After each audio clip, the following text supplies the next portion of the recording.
diganggu makhluk halus di kontrakan. Rani dan Dika baru saja memutuskan untuk pindah ke sebuah kontrakan kecil di pinggiran kota. Kontrakan itu terletak di ujung gang sempit yang jarang dilalui orang. Meskipun terlihat sedikit tua dan terkesan sepi, harga sawah yang terjangkau membuat mereka tertarik. Mereka tak terlalu memikirkan hal itu dan segera menata barang-barang mereka. Malam pertama mereka di kontrakan itu, suasana terasa sangat tenang. Namun, Rani merasa ada yang aneh.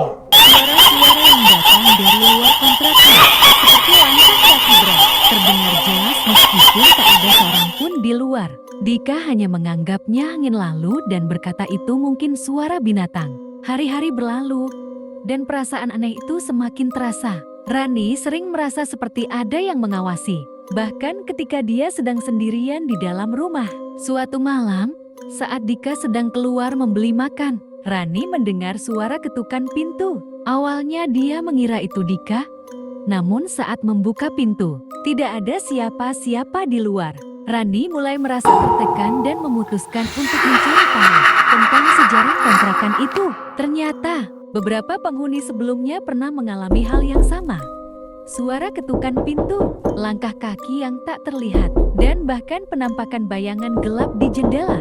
Sebuah cerita lama yang diceritakan oleh tetangga sekitar menyebutkan bahwa rumah kontrakan itu dibangun di atas tanah bekas kuburan. Banyak yang percaya bahwa roh-roh penasaran sering mengganggu siapapun yang tinggal di sana. Suatu malam, saat Rani sedang tidur, dia terbangun oleh suara bisikan lembut yang terdengar sangat dekat di telinganya. Pergi dari sini. Suara itu terus berulang. Rani gemetar ketakutan, dan begitu dia membuka mata, bayangan hitam yang besar tampak berdiri di sudut kamar. Rani berteriak, namun suara itu hanya terdengar di dalam pikirannya. Dika kembali malam itu dan mendapati Rani terlihat pucat dan kebingungan. Rani menceritakan semua yang terjadi. Dika yang skeptis awalnya tidak percaya, tetapi setelah beberapa kejadian aneh yang sama, ia mulai merasakan hal yang sama. Mereka pun memutuskan untuk segera pindah.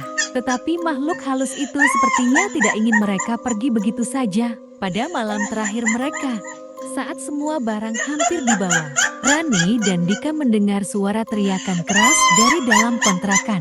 Begitu mereka berbalik, pintu kontrakan itu terbanting sendiri, dan sebuah bayangan gelap melintas dengan cepat di depan mata mereka.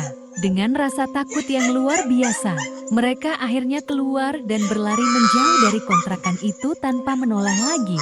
Hingga kini, kontrakan itu kosong. Namun, beberapa orang yang berani mencoba untuk tinggal di sana selalu melaporkan hal yang sama. Suara aneh, bayangan misterius, dan perasaan diawasi oleh sesuatu yang tidak terlihat. Entah siapa yang mengganggu, namun satu hal yang pasti, mereka yang tinggal di sana tidak akan pernah merasa tenang lagi.